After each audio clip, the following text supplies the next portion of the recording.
Isang sindikato na may koneksyon umano sa ilang tanggapan ng gobyerno ang nalansad ng Presidential Anti-Organized Crime Commission o PAOK na mimeke raw itong grupo ng mga dokumento. Ang detalye sa agenda report ni Nancy Carvajal.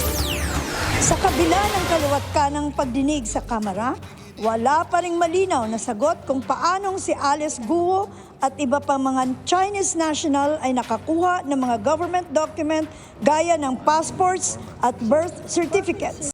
Ayon kay PAOK Executive Director Yusek Gilbert Cruz, ito na ang missing link. Huli ang modus ng JRB Travel and Consultancy Services, kabilang ang pagbibigay ng mga dokumentong ito sa Pinay ng mga asawa at kamag-anak ng iba't ibang foreign national. Gusto niyang magpakasal dun sa foreign national. So ang gagawin para mas mabilis is papatayin na lang yung asawa through a death certificate na on paper, ano, papatayin niya on paper. And then so, automatic single kagad itong si babae at pwede na siya makapagpakasal dun sa foreign nationals. Isang complainant ang lumapit sa PAOK.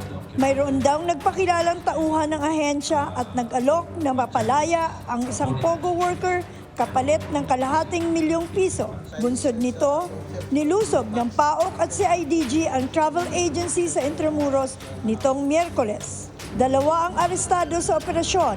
Napag-alaman na banned ang travel agency ng Bureau of Immigration dahil sa parehong mga violation.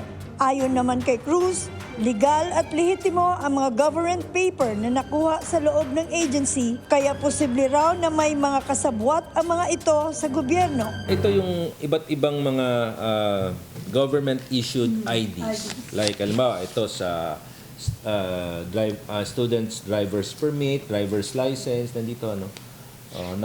Nakakakuha sila. Ayan. And then they have medical results.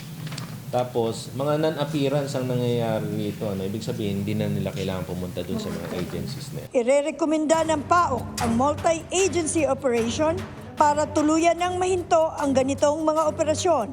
Para sa agenda, Nancy Carvajal, Billionario News Channel.